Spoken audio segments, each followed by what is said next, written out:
Hi, welcome to Truth Sentinel, watching over the truth in the news. Today's date is the 19th of May 2014. Welcome again to all listeners. Thanks for staying with us and supporting us. Don't forget to subscribe to our new channel. We've had to move to Scott Sentinel rather than Caravans of Midnight due to a YouTube block or dispute and restrictions which have made it difficult to stay on that channel. So try to make your way across to Scott Sentinel channel. You should find links and on Caravans to Midnight channel, and try to resubscribe because then you'll be notified of the new videos that go up. Today's news: arrests over Turkish mine deaths. Over 300 miners feared dead in Turkey's worst ever mine disaster. Maybe we'll talk to Anthony at some point and find out if he knows anything about that. China is sending 5 ships to evacuate Chinese nationals from Vietnam following a wave of anti-Chinese riots, apparently due to an oil drilling dispute. Former President Jimmy Carter has warned Egypt that its transition to democracy is faltering because of ahead of presidential elections later this month. Basically, he's just warning that they need to try to stay democratic. But then I think so does the USA, so does the UK. Laos plane crash kills defense minister and senior officials. And when I see plane crashes with ministers aboard and officials, I often wonder whether they're accidents or not. Just saying, that's all. I don't know if there is any evidence that it isn't more than an accident. Syria's air defense chief killed. The head of Syria's air defenses died fighting near the capital Damascus, which is a blow to the regime of Bashar al-Assad. The US government has charged China with hacking. Now that's fine, but I would like to see charges brought against the US government and the UK government for sanctioning spying against citizens, as was exposed by Snowden regarding the NSA. So I think it is a bit rich them charging China with hacking. I mean, they were effectively hacking into people's emails and phone calls to log them without permission, so it seems hypocritical. Abu Hamza has been charged. I haven't read the full story yet, as internet connection out here in the English countryside is currently unusable at the moment. I was in Ukraine a few weeks ago, but now I'm back in England. Probably going to be travelling again soon, not sure where the destination is. Probably Europe, maybe going back to Thailand later. I'll keep you posted, but currently in the English countryside, very beautiful and tranquil here. So anyway, Abu Hamza has been charged. I'll find out more about that, and maybe we'll talk about some of that on the next Truth Sentinel. This is the same Abu Hamza that apparently was involved in the 9/11 bombings, coordinating some of it from the UK. It took 10 years to kick him out of the country, despite the fact he was openly, apparently and allegedly saying that, you know, basically we're all infidels and we should all be attacked. Basically it took 10 years, and I did hear that in his trial he alleged he worked for MI5, which these days actually would not surprise me at all if it was true. There's been floods in the Balkans this week, landslides in Bosnia, lots of buried houses, and water levels on the River Sava are expected to peak later, threatening the country's biggest power plant. More than 35 dead, and tens of thousands of people have been forced to flee their homes. Floods also affecting Croatia. In the week, the Daily Mail in the UK says that studies show internet use harms a child's mental health. And there's been a lot of articles this week sort of negatively portraying the internet. I mean, whilst the internet definitely does have some negative aspects, I mean, I think I myself probably spend way too long on it. There are a number of laws coming into effect also that will censor the internet. There seems to be a lot of negative articles, it's like this one in the Daily Mail, saying it's affecting mental health, but also lots of articles talking about new laws that are coming in to censor the internet. The European Court of Justice ruled that search operators such as Google must remove all materials requested by someone who doesn't want it there.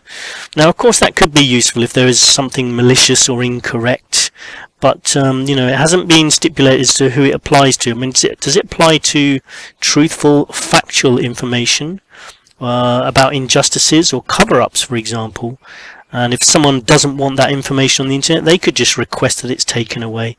I mean, is this the start of real censorship of the internet? I mean, there are also articles about teen suicides and such like, and whilst these are terrible, I mean, these are cases of internet bullying. I can't help thinking there's also could be an agenda to take control of the internet, to make it, turn it into something negative, to censor it, and to make it, again, whilst the internet here in the English countryside is unusable due to the internet strength, maybe later it's going to become unusable, or people aren't going to want to use it because it's too heavily censored, or maybe you'll have to pay for every site that you visit. It remains to be seen, but I would enjoy it while you can, as I think the internet of the future will be potentially very different from how it is now. There's also this week fury as the Turkish PM aide kicked a landmine protester whilst he was being held down by two soldiers. It actually made him look really stupid because he was there in his suit. You had two soldiers holding down this protester who was protesting against quite a noble cause, landmines, getting rid of landmines, and he's kicking him while he's on the ground. It made him look pathetic, in my opinion. There's also been a lot of talk this week about Boko Haram in the news, and there's obviously something going on in Nigeria. Everyone seems to be getting involved, and the big story was the kidnapped 200 schoolgirls, and we're going to keep an eye on events there. I'm not entirely sure what's going on, but I don't think the main story is really what's going on there. I think something else is happening there. Roundup of last week's episode, we talked about UFOs and Ukraine. Quite, not together. Although there were sightings of a UFO over Ukraine. But it's supposedly supposed to be the latest in technology from the US military, kind of like it's called a flying dreadnought, so it's not actually from outer space, it's from Earth. And I've got a feeling I may have seen it as I was leaving on the plane. I saw this long grey cigar-shaped object which was hovering near a cloud, and I stared at it for a long time, trying to work out if it was a very weirdly shaped cloud, or whether it was some kind of object. But then I found out about these flying dreadnoughts, which are kind of long grey cigar-shaped things. So maybe it was that, and there was one or two spotted in Ukraine, so it could tie in. Remember to leave your comments in the comments section if you want us to talk about any particular subjects. Today's show is going to be a very philosophical, relaxing show where I'm going to be talking to a Chicago taxi driver who has more than 70,000 followers on Twitter and has done his own radio blogs on various topics related to world events and to what some people label as conspiracies, but as a lot of us know, conspiracies are often closer to the truth than most people would care to believe. We're just going to have a relaxed, informal chat about everything. Do a search on Jon Gery, that's Jon Gery, and you'll find that he's someone who people might label as a conspiracy theorist. But really, he's just someone who doesn't buy the lies that he's being told by our governments and just wants justice and to know the truth, much like, which is basically a lot of what this show is about. So he's perfect for Truth Sentinel. So settle down, relax, and join us as we talk about the state of the world in general. Hello, John. Welcome to Truth Sentinel. Hi, Scott. How are you? I'm very good, thank you. Yeah, just relaxing here in the English countryside. How's things in Chicago?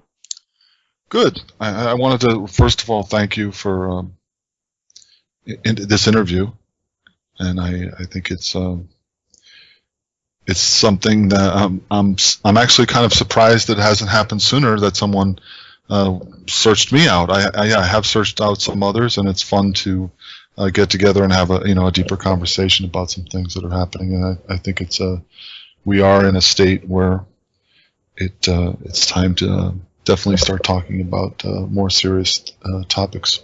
There it is indeed. Yeah. Can you just tell us a little bit about how you got all these followers on Twitter, from being a cab driver, and why you started doing radio blogs as well? Yeah, that's a good question. I put a lot of work into it, so I follow back whoever follows me, so that makes things a lot easier. Why did I start to do it? I suppose it's just that I have to go. You have to always go back to 9/11, and if you have the opinion that I have that this was a false flag event, then you hear the fire alarm, and so you have to start reaching out. And if you can't reach out to your immediate surroundings, your family or your friends, they just don't get it. You have to search out something else to find a comfort zone somewhere else to relay how you're feeling, and so it's therapeutic as well. It's what's so cool about this whole thing is that here you are in another country, and that's the way it's gone. And I've been very happy too with talking to people from other countries as well. So and a lot of us have the same feelings. So that's kind of became like a passion for me to get involved in this. And do you still have that passion at the moment? Every single day I invest. I would say that when I come home from work, I would say 2 hours of my day is spent kind of checking on what is going on. And now I have my website. It's slingshotradio.com. I think it's has plenty of news to investigate there.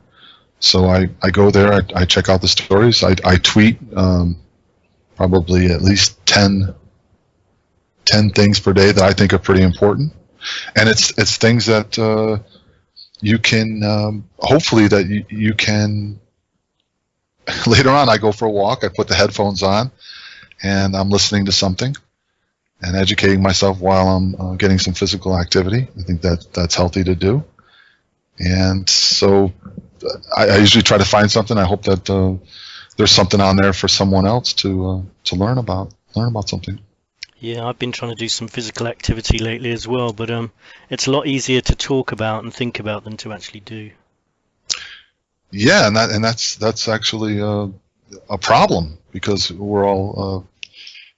If you do think that this is a very important thing, and so you don't want to just keep sitting, so it's good to include some exercise and throw the headphones on and get your radio or your an interview like this or whatever it is that you can to further your understanding about what's going on here on the planet. Do you talk about a lot of events or conspiracies or news with your passengers? They're here and there, but I would say that's far and in between. It's not I would say most people are really not open to that. You can hear. I would say that it's moving.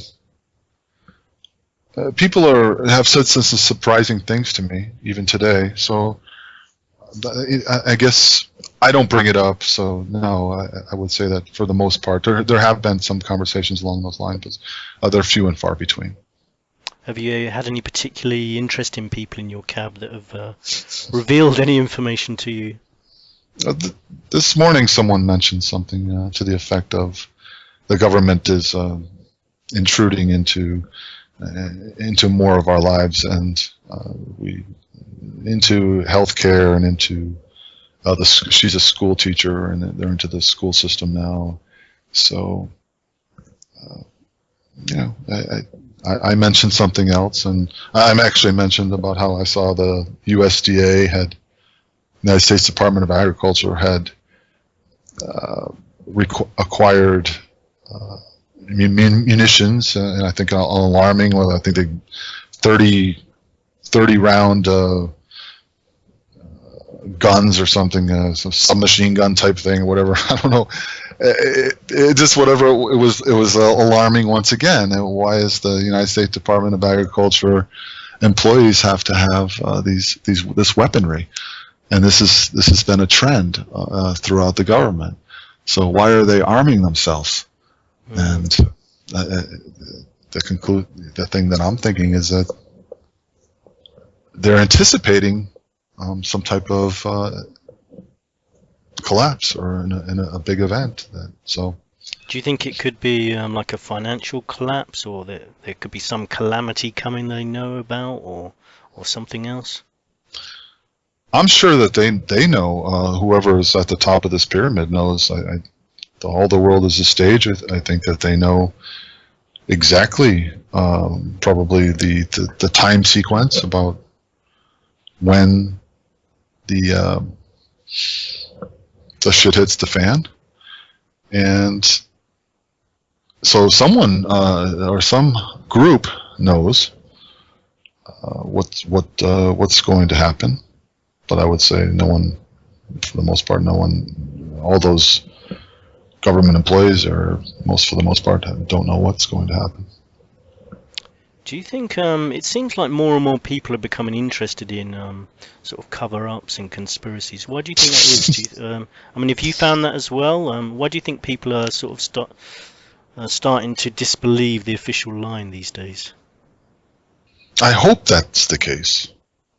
Yeah, I would say that the majority of, I don't want to, what kind of number could I put on it? Certainly 3 out of 5 people are not interested at all, I would say. Yeah, that's probably right. And maybe one of them out of the 5 is starting to question things. Yeah, and certainly the mainstream media has taken such a hit, and even in the last year. It's as if we're winning that part of the argument. Certainly, and it's a big victory. That you're actually, when you're watching these like CNN, you're watching it and you're asking yourself, okay, what type of message are they trying to convey to us? What are they trying to tell us? What is their agenda? What are they doing here? And I'll go so far as there was fires in Southern California, and I, as a conspiracy theorist, you're questioning everything, and even these fires were in San Diego area, I think, and my first thoughts are that, are they setting those fires? Are they keeping us in tension? And that's part of their strategy, that we're always supposed to be in tension, under tension, and that they don't want us to be able to really have life, liberty, and the real pursuit of happiness. They don't want us to have the ability to extra time and that would it be to think and to prosper, and that's quite a thing to say, I suppose, because a lot of people obviously do prosper, but a lot of us just don't have the time to really put 2 and 2 together. I would say that I have had that, and one of the reasons is that I don't have I don't have a family. I'm not married. I don't have children. So I've in that time period that we just talked about earlier, about investing that 2 hours during the day. A lot of people don't have any of that time, nor are they really trying to. Unfortunately, I don't think they're trying to find that time, and they're just under stress. Yeah, and especially people with families. I mean, if you've got children, I guess that's going to be your objective in the day, is to just make sure everything's okay and help organize their day. So especially families don't particularly have that time at all. That 2 hours is gone. The 2 hours that I'm investing in my discovery, that's lost in their commitment to their family. So, I guess I'm under tension as well. I work 7 days a week, so it's not an easy road for me to do this, and and then like I said, adding other things into it that are along those lines of discovery and also investing in this website and development of that as well. And so, have you always worked 7 days a week, or are you finding the cost of living is going up, so you've had to do that now? I would say that in 2009, I definitely had some struggles there. 2008, 2009, it might have been those 2 years there, where gas surged to almost $5 a gallon, and that was it moved too high too fast. So I didn't have the same type of money that I was used to, and so I kind of fell down like a lot of people did in those 2 years. I've talked to a lot of people that had some troubles, and but I would say that it's kind of built in. The taxi driver has to a taxi driver pretty much has to work 50 to 60 hours a week. So I wouldn't say that as far as the economy goes, I don't think it really applies to us necessarily. And now things are almost still $5. Now it's down to here it's $4.25 a gallon. But we've all gotten different cars now. We have cars that are hybrids and get better gas mileage. And before we were driving cars that did not get those good gas mileage. So. And do you enjoy your job? It took a long time for me to enjoy that job. I always thought that I should be doing something better. It has kind of a negative stigma to it, and I thought that I should be doing something better or something. I should be in a suit and tie, or I should be. But I would say I think I've done it for 16 or 17 years now, and I would say certainly the first 10, and on and off, I did it. I moved away twice and came back to it twice. So I would say that certainly after the second time I came back, that I started to realize that this is what I do, and this is how I survive, and I must like it, and that I wouldn't say that I love it, but I would say that, I don't know how everyone else is, but I know that, before you go to work, you're thinking, you don't want to, do this, but especially if it's 7 days, you want to take off. But once I'm in, and then I'm relaxed. I love music. I love, once again, I have the opportunity to flip on some YouTube and listen to something. I can get something done, get more discovery, once again, in the cab. A lot of people don't have that opportunity either while they're at work to say, I'm listening to this, or I'm pulled over and I'm going to read this. So the cab driver has the opportunity to think for himself if the conversation isn't going on with the passenger. So this discovery process is good for the cab driver. Who do you like to listen to?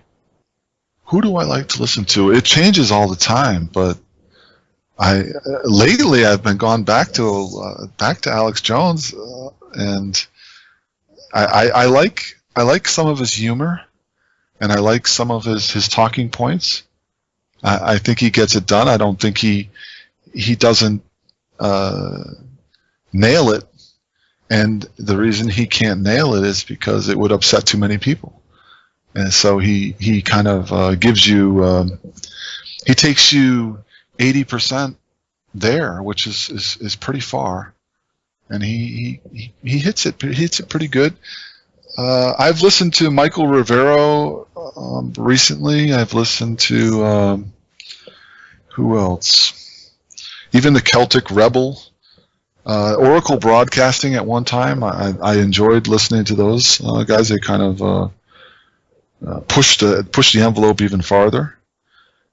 And Stefan Molyneux. Today I listened to a debate about anarchism and on anarchism with I think it's Defoe Capitalist. I saw there on his Twitter account. I think it's called Jason Erb. I think is his name from Oracle.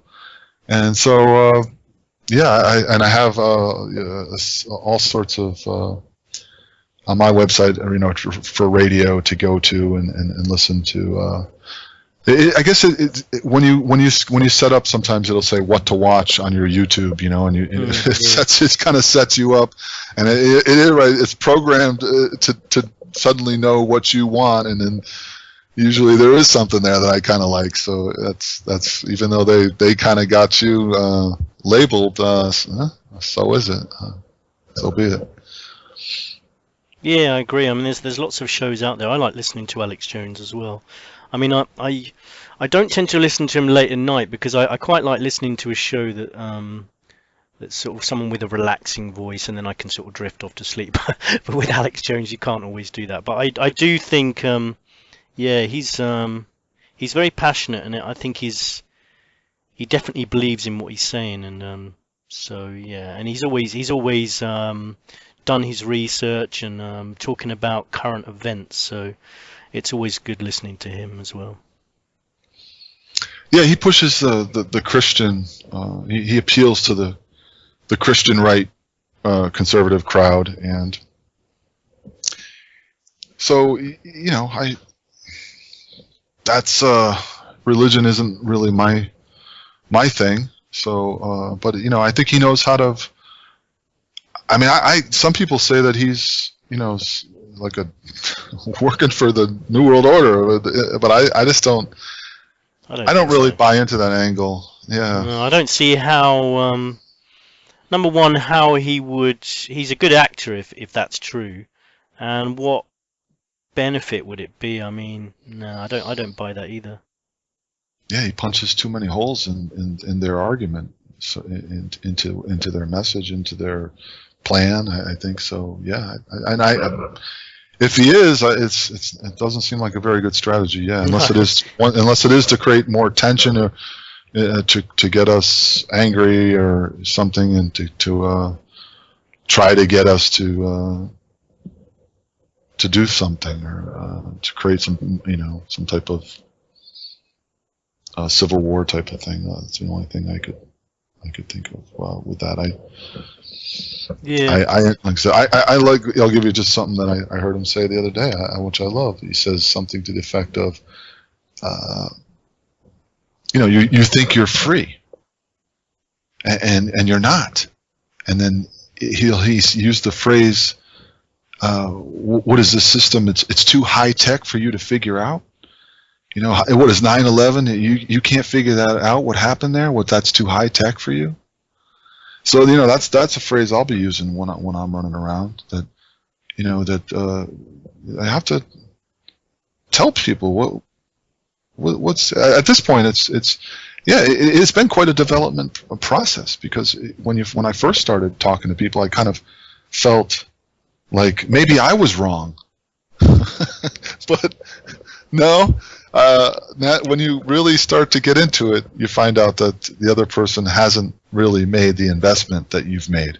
Yeah, they haven't looked at the details. So now you have to turn it on them, and because that, and I feel bad, because a lot of these people they just want to raise their kids, and they just want to have go to work and just have this simple lifestyle. But when it comes to the argument, they ought to listen to someone that has made the investment, because ultimately it comes down, they don't want to hear it, they don't think it's true, they're offended by some things that I have to say, but eventually, like I said, you realize that they haven't made discovery process. They haven't gone to where you've gone. Yeah, So, it's true. I was going to ask you though, do you think some people go too far? I mean, it seems like there's some people who maybe see a conspiracy in absolutely everything, and they don't trust anyone. I mean, is there a danger that you could become too paranoid, do you think? well, I'll say once again, when I saw that, what's the name of where they're all looking for those girls in Nigeria? Boko Nigeria, Haram, the yeah, terrorist group. that's right. Yeah, uh-huh. As soon as I saw that, I said to myself, this doesn't look right. This looks staged. This looks like the Osama bin Laden character. He's speaking in English. He's banging he's raising his rifle over his head, and all of his comrades are around them. And there's 10 or 12 with rifles. You don't see like 100 or 300 or it looks staged. And so I thought this is staged, and then and then I saw something to the effect of the military wasn't going to use drone. We were going to send our troops in there or something to go find these girls, but we weren't going to use the drones. And I was thinking, oh, you want to use the drones everywhere, but now when there's 300 girls missing, you don't want to use the drones. That doesn't make sense. So, yeah, I think going too far for a conspiracy. I would say that there are people that you'll meet that, yeah, I suppose they actually do go too far. And I would say the ones that trouble me, I suppose, is somebody in sports to say, oh, that guy missed the free throw at the end of the game. He did it on purpose. I don't see it so much in sports, but it's there too, I'm sure, here and there. But that's not the New Order conspiracy. And I would say, to start with, you have to be very skeptical right from the start, because it is a massive conspiracy that's at play here. It is in so much around us, and in the very conversations that you have with other people. So it's as if they are programmed. And so the mind control is coming out of that television set and programming everyone. So it is massive. So is you say is it too much? I would say the biggest fear is too little, to think that the conspiracy is too little. So that's what I would say to that. Okay, yeah, no. I mean, I tend to agree with you, to be honest. I mean, when I saw Michelle Obama showing concern for the Nigerian girls, whenever I see world leaders or their families expressing concern, I become concerned, because I don't think they do care a lot about people. So when they show concern, it just seems like they're up to something. What are they up to? So I'm not sure what's going on with that Nigerian girl story, but it's definitely something going on. No, it's basically, I would say that it's the terrorist organization that they fund, that they created. This Boko Haram is there to create tension in the area. There's oil there. They want to disrupt the government that is there, or have an influence in the government process, and to cause all oil is their oil, according to them, I would say, and they want to get their troops in there, and their AFRICOM troops, and there's a way to do it, to find these terrorists. And if you want to slaughter Christians, and so they use this extremist Muslim religious fanaticism to further their cause. So that's what I see with that. What's going on with that? I mean, that has to be uncomfortable for some people to think. But that's the way I know Mr. Jones thinks that too, as well.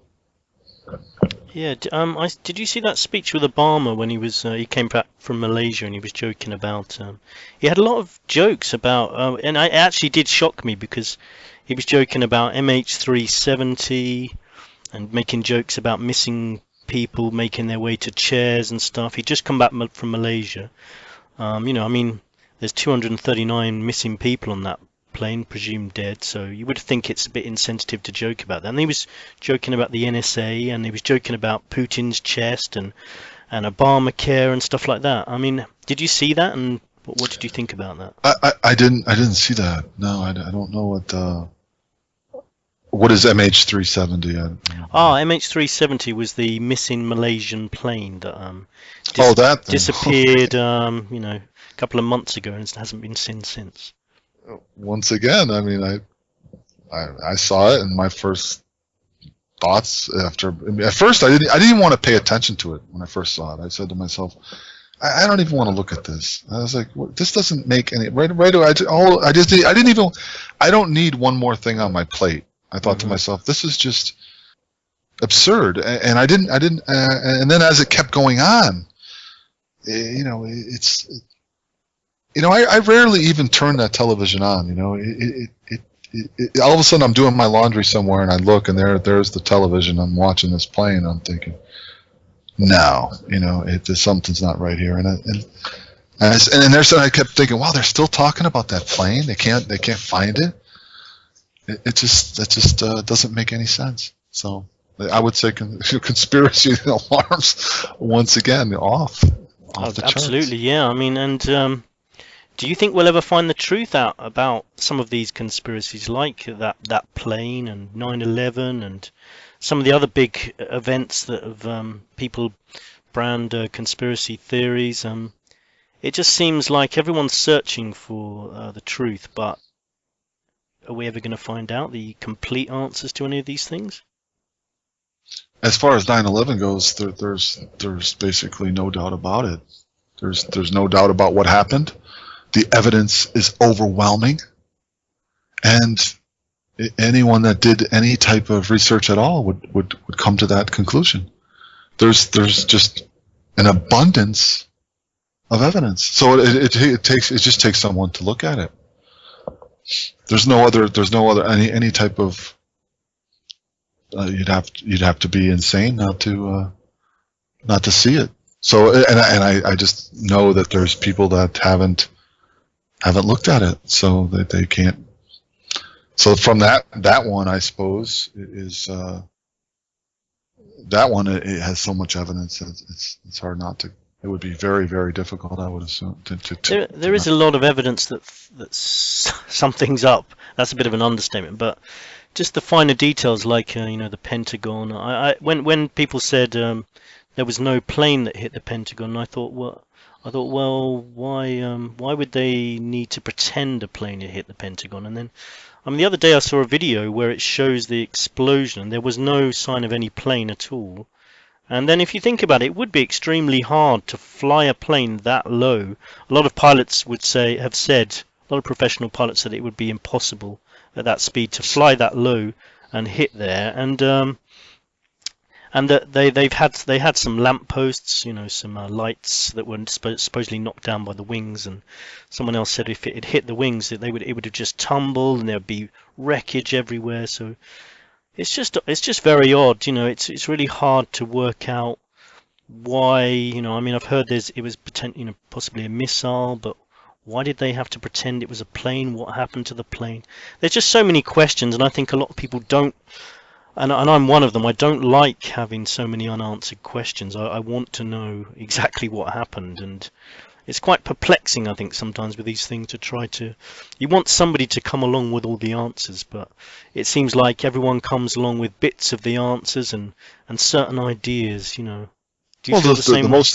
Of course, the most important people aren't being asked any questions, so you're not going to get any answers until the most important people are questioned. So the press isn't asking the questions that you want answered, and you're never going to get the answers to those until the questions are asked directly. And that's why this guy Luke Rudkowski from We Are Change. He's one of the boldest journalists out there. He runs around and aggravates them all over the place. He gets in Henry Kissinger's face, I think, more than once. Yeah, he's an amazing guy with a lot of courage to ask these questions. And so he comes right at them. And I can't think of anyone else. I can't think of a single person on the planet other than him that's asked some serious questions about the ones that you're talking about. As far as 9/11 and the Pentagon goes, as well too. I don't think it matters much whether a missile hit it or a plane hit it. But there's 90 plus cameras on the front of the Pentagon. Why can't we see the video of the plane hitting or the missile? Why can't we see the video footage of the plane hitting the Pentagon? Why isn't that an interesting thing for people to see? Of course, they'll turn around and say, for reasons of national security, you can't have that information. Yeah, it's always something. So, yeah, it round and round it goes. But I seem to have seen some video footage. It looked like a missile to me. So that's the footage I've seen of something. And then they went around and took all the cameras, supposedly around the Pentagon and confiscated the video footage from, I think it was a hotel and a gas station. Why? Why? I have. It doesn't matter whether, like I said, whether or not you think that it was the planes, how it necessarily happened, but we know it happened, and we know there's a conspiracy for it to happen. And as far as even the planes that hit the World Trade Center, I would say that I would lean, let's just say 60% that they weren't even the United Airlines flight. I think they might have been government planes. I watched a video just recently, just where numerous people said that they saw a black plane, a firefighter. There was a gray plane. I saw a gray plane. It didn't have any colors on it or such. I heard about 10 people say that. That day, the day that it happened. What did you see? Oh, I saw a gray plane hit the building. And we have no evidence that video evidence other than that you can't see any colors from what it looks like. It would be very difficult to, from what I understand, to actually hit the target at that speed. And did the hijackers do it? There's not even evidence that the hijackers were on the planes. They don't have any. They weren't on the passenger list. I heard that those planes weren't even flying at that time of day. Anyway, those actual flight numbers. That's the thing. It's like the more you research, the more you find, or at least you think you find. How on earth do we know what's the truth and what isn't? That's what I find difficult. It's like, well, yeah. Well, first you have to punch holes in it. The hijackers, how many of them were still alive after they said, these are the hijackers? Well, they started appearing. Oh, no, I'm still alive. I'm over here. What are you talking about? And even when they knew that, the 9/11 report commission still said that these were the guys. Mohammed Atta, they showed him at the airport in, I think the plane that hit the World Trade Center left from Boston. And I think it was a connecting flight, supposedly, that Atta took.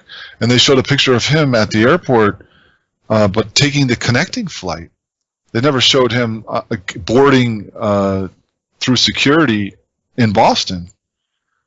So there's just so many holes. You can go on and on about the problems with this event.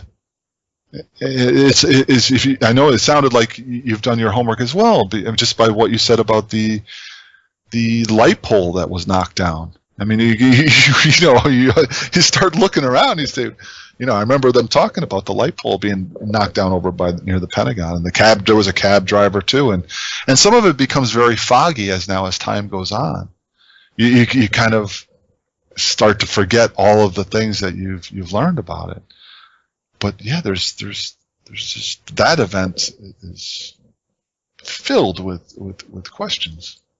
I think a lot of these events are. I mean, the Boston bombing as well. I mean, when that friend of one of the bombers got interviewed and then got shot in the head, and he said to his friend before they're going to kill me, and they did. They killed him. And we're supposed to just believe that he must have lunged at them during the interview. Yeah, that part's shocking and sad, and something real wrong happened in that particular part of it. And the other parts, are that doesn't fit right with all of that as well. As supposedly one of the brothers runs over his own brother or something, and that's how he dies. There's a naked guy that they find. They have him in handcuffs or something, as the police footage shows. It looks like one of the brothers, and once again, we just don't get the questions. We don't have the reporters asking what's really going on here. I mean, that's one thing I wish, if I had the funding for it, or I wish Alex Jones would do it, is to have a real investigative crew. You hit the streets once these events happen and get in there and interview and find out what's going on, because that right now we don't even have that. We don't have enough people with microphones that we can trust asking the right questions. We really don't. I mean, when Edward Snowden revealed all the information about the NSA, Glenn Greenwald seemed to be attacked by fellow journalists for doing any investigative reporting, for helping reveal those revelations. Yeah, Glenn. That you're right, and Glenn's not even on board with this perspective. Glenn is still hiding a little bit. So yeah, he's not even, and he's just being attacked for stepping his foot in the water. I'd say Glenn is. I guess I would say Glenn's 50% of the way that, put one foot in the water. He's got his other foot still on the shore. But you're right. After getting ridiculed or questioned himself, then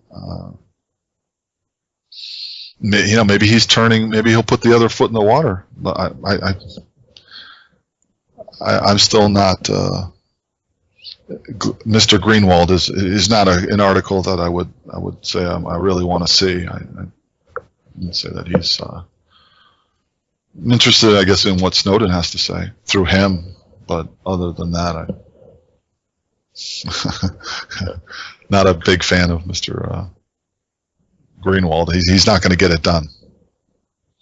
What was the response, and what is still the response about the NSA revelations that we're all being spied upon all the time? I mean, when I told someone at work about it, and I thought I'd get the reaction like, yeah, this is disgusting, he was one of those people who turned around and said, well, no problem if you've got nothing to hide, nothing to worry about, What was the response in the USA about all those the NSA revelations by Snowden? I would say that there is some good news on that. I would say that I think the younger generation here and there, I think that they've gotten to the point where they've become.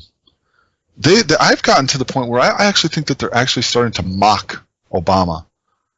Like whatever he says they're starting to laugh. I don't think that I don't think that they like it.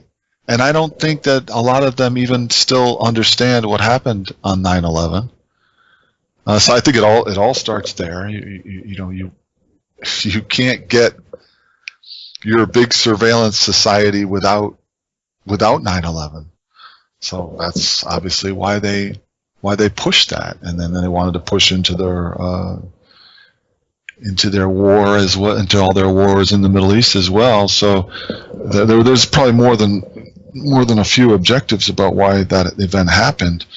Certainly, if you believe that Osama bin Laden was the big terrorist behind this event, then I suppose you could make a case. So I don't mind. We're looking for these Muslim terrorists all over our country, which makes no sense, because if you have an open immigration policy where you don't check, you don't care, anyone can come, and it doesn't. You can stay as long as you want. There's no one's throwing you out, so it doesn't matter who you are. Just come. So if there's all these Muslim terrorists and you're so worried about them, why do you have an open border? It doesn't make any sense, and none of it makes sense, because none of it's everything that they tell you on that television set is nonsense, and it just creates some type of fantasy world for the average person to. You have to be really gullible and really into little league games for your kids, because you're not looking at anything else. Did a lot of people believe that Osama bin Laden been buried at sea that time? Even though they didn't mind that there was no body or no photos or anything?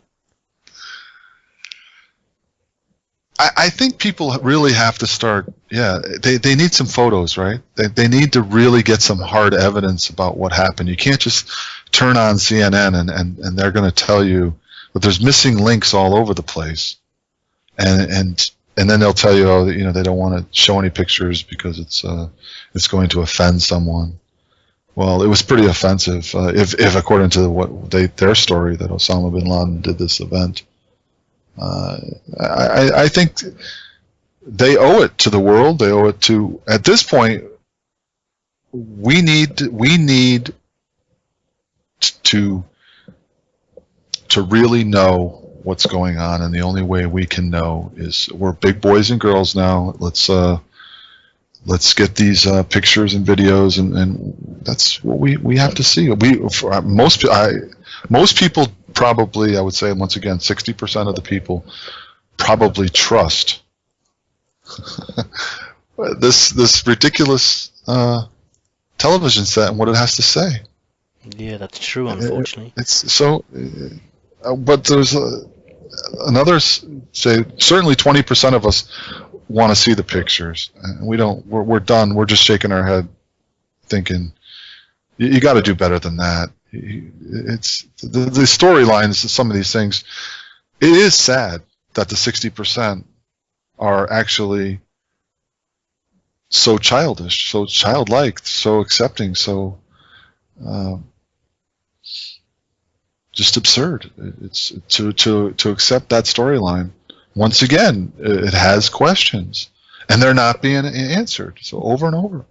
And it seems to me like they're becoming more and more lax in their cover-ups, because they realise they can just get away with it. They can just turn around. It seems like, with the Osama bin Laden burial at sea with no body, it seems like they probably thought for a couple of minutes about how they were going to cover that up, and said, well, we could just say this, Then they did it, and they got away with it, and they just think, well, we don't need to spend too much money covering up stuff, and we'll just say anything. Nobody cares anymore. That's interesting. Yeah, I mean, what was one of the Benghazi as well, full of questions, full of holes, and they come out with that absurd video that this is why it happened, and once again, it gets blocked and stopped, and I mean I suppose if the truth came out about what happened in some of these things, then the people would have the right to say that there's been a breach of trust, and that the government needs to be dissolved. So I guess they're all threatened as well by the truth. The truth can't come out. There's too much money at stake for all involved, and that's one of the big reasons why the American people are buying into this fantasy. It's because without the fantasy, their pension checks are going to dissolve, and they're not going to be able to suck off the tit of the golden cow. So it's just there to it's there to stay. They love it overall. The 60%. They love this. They love this thing. They think that their military is doing good things, and they what can you say about them other than that? It's hard to, because you think your friends and family are a lot of them are in that category, and no matter what you say, I would say on Facebook it's been troubling to watch your friends and family, to watch where their concentration is, what they have to say, and what they have to ignore. It's pretty sad. Is there any concern with people in the US about the state of the economy there? I mean, it seems like it could potentially crash sort of this year, maybe with the US debt. I mean, we've got the same problem over here in the UK, but are people concerned about that? Do people think that there's going to be an economic crash, which some people are predicting? What do you think? With that one, I've always just said every year I'll make my little prediction, and I said last year I said it wouldn't happen, and I said this year it won't happen, and I suppose by the end of 2014 I would make my prediction for 2015. I guess at this point, no, I think it's we're fine. For 2014 we'll be fine. It's just going to be just play out this fantasy. Everything's fine. Just keep stacking up the numbers. And I think they got a ways to go. I think they can pull this thing. I would say probably right now, an early prediction. I would say probably. I wouldn't want to say 2016, but probably 2015 they can run this out too. They'll Hillary, and I can already see the new election coming around, and it's just the numbers. Just stack them one after the other, and like I said, once again. Why would anyone want to challenge the system? To challenge the numbers and the validity to the integrity of these numbers? So everyone wants to just pretend that this thing is solvent. It's going to work. So I don't see any. I do, once again. I do think that the big people at the top of the pyramid, they know what year this thing's going to fade out. And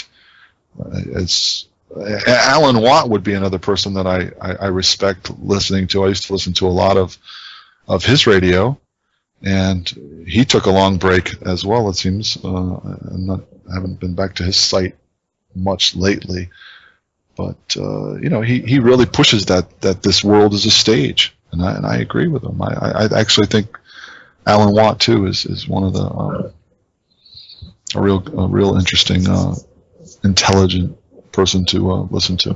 Is he available on YouTube? I mean, I haven't heard of him because obviously I'm in the UK, and maybe is he on mainstream radio channel, or how can I? His website is sure, yeah, Alan Watt. There's an Alan Watts that's like a philosopher or some sort with an S, but this is just Alan Watt. He's been on Alexis Jones' show. He has his website. It's called cuttingthroughthematrix.com, and that's another person, Mark Passio. I've been really impressed by some of the things he's had to say. I found him to be kind of passionate about some things and inspiring, and I really got a kick out of I haven't seen the Matrix movie, but he did a critique of the movie, and he laid it out the way he thought the movie, what it was trying to say, and I really enjoyed that. I think that's 2 hours long, the Matrix trilogy by Mark Passio, and I really got a lot out of that. I thought that was real good too. But you didn't see the movie? I didn't see the movie, no, but I feel like I definitely want to make sure that I relay that. Yeah, we are in the Matrix. There's no doubt about it. We are in the Matrix right now, and this is an information war. Right now, we are in an information war, and if you don't participate in it, then you are leaving the future in a putting, if not our own future, you're leaving. We're going to lose, and I think we're going to lose big. So the consequences of sitting this one out in this information war, and that's why, like I started from the beginning about how I really wanted to thank you too for this interview, to be able to talk this through, to get these points across, to fire out this philosophy, this weaponry, this to relay to anyone, to here, there, everywhere, that this every day I make that 2-hour commitment, and I guess I'm interested in it, but I would rather be spending my time in my own progress, my own for my own prosperity, and I'm not making money off of off of this. So it is, yeah, you are right now, we are in an information war, yes, and by you not participating, you're and if you have children, you almost have to say, well, I guess if you're that dense, you don't understand, you can't see what's going on. So I don't want to question that you don't love your child, but if you, I would say, if you can't understand what I'm trying to say, then try at the very least to try to understand what I'm trying to tell you today, what I'm trying to relay to you today. Try to make even just some investment in this information, and then if you find something, then push it farther. But try to find something. If it's a half hour, put some headphones on, while you're walking. Do something while you're at the gym. Throw something on. Gain some more intelligence. Don't just sit there and be on that bicycle in the gym and watching CNN. That's going on to the I guess to the other side. No, it's true. I mean, yeah, for single people or people without families, we do have maybe a little bit more time to hear and research about things, but people with families do have that added motivation that they want their sons and daughters to have a better world and a better future ahead of them, and at the moment it's not looking good. That's a big reason why you and I'm sure, are here talking. That everyone wants to be a hero. Everyone wants to, everyone wants to fight for the future. For it's part of being a developed human being. You would not want to leave the next generation in a bad position, or the 20th generation from now. If you see these alarm bells and you don't act, what does it say about you? It just says that you're somewhat of a selfish person. You want to run. All you care about is yourself. And that theme, I hate to say it, but that's a theme that I see in some of the friends or family that I see, that the main interest is in numero uno, and I don't like having to say that, but that's the way I see it.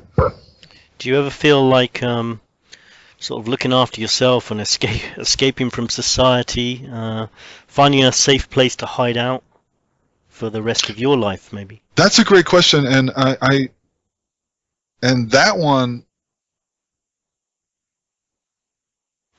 that's a great question, and that one, I'll leave it up to the imagination of someone. If a person, if they thought, let's put it this way, I have no interest in fighting anyone. So, what is there? There's two things. What, fight or flight? Yeah. So yeah, the idea of running somewhere else has, for a long time, I've lived in Chicago and thought, I guess this is where I want to be. But I guess I'll throw a hint, I guess, of some sort, that the idea of exiting this country is, I've thought about it, let's put it that way. How, in closing for our interview today, how do you feel about the future? Do you think there's any chance that there could be some positive change in your lifetime and that things could work out? I mean, do you feel there's a way that could be achieved? On and on. I've listened to this. There's another character that I listen to, is Max Egan. And for years he keeps talking about, this is our year, guys. This is our year where we turn it all around. And I used to just shake my head thinking, Max, why are you so positive about this? This is, that's just not where we're at. We're not in a turnaround year. And the only thing that I can say positive about that is, and I can't remember why, there was something that I saw about how quickly things can change in this information age, about how fast people's opinions can change. So if you, that is the positive, the only positive spin I see, that things can relay around the world so quickly, and we're all, there is a little bit of a bubbling going on, but from a solution perspective, from my opinion, if you don't take away the energy source from this, let's call it these New World Order, Mafia, Illuminati, to be nice, we'll call it that. That would be the nice way to phrase it from Mr. Jones's opinion. But if you don't take away their power source, you're not getting out of this. And right away, if you don't take away their printing of the money, if you don't put that in the power of the people, you're not getting out of this. That's one of their main power sources. You have to take away their ability to print this money and to loan it back to us. We need to print the money. Yeah, that's very true. We had a guest on a few episodes ago, Mark Cockin, who said exactly the same thing, actually. Yeah, money does seem to be the key. You're right, though. Talking about these things is kind of like therapy for me and for a lot of people. But I just wanted to thank you for coming on and talking to us today. It's been nice hearing your story and hearing about what you think. Thank you, Scott. Very much. Thank you. And you're always welcome to come back anytime you'd like to talk again and have a bit more therapy. Thank you very much. Okay, take it easy then, and have a good day. You too. Bye-bye. So it's nice just to talk sometimes. We wish Jon well and remind you that if you're listening and would like to come on and say hi, get in contact on Facebook, Twitter, email scottsentinel9@gmail.com. You can also email us via YouTube if you go to the About section. Topics coming up in future episodes could include enemies of the state, religious debate on Christianity and atheism, Hollywood secrets, the Dyatlov Pass incident, mysterious celebrity deaths, planned obsolescence. Basically, that's how products are specifically or specially designed to fail, costing us more. More on that later, in later episodes. we sometimes do reviews of other shows. Jon Gery mentioned a few shows that he recommends. I'm going to make a note of those and look into them. I've mostly been listening to Alex Jones, Hagman and Hagman this week. Nothing much to report, but I still like those shows. This is the section where we usually talk about economic markets, sports, space and weather. I'm not going to talk much about that today. Basically, if you do have some expertise in either of those areas, please let us know and come on and talk to us. We hope to have some weather experts coming on at some point. To finish today, just wanted to say, keep talking to those around you. It's good to try to help change the mentality of people towards the news and what's happening in the world, and to question more. As long as we base it on facts and don't just speculate too much, then maybe the message will start to get across. Also, quick shout out to any sponsors, advertisers or people who'd be interested in helping to finance this show. Please contact us. We're always looking for also interesting guests or researchers to contact us too. Again, the email is scottsentinel9@gmail.com.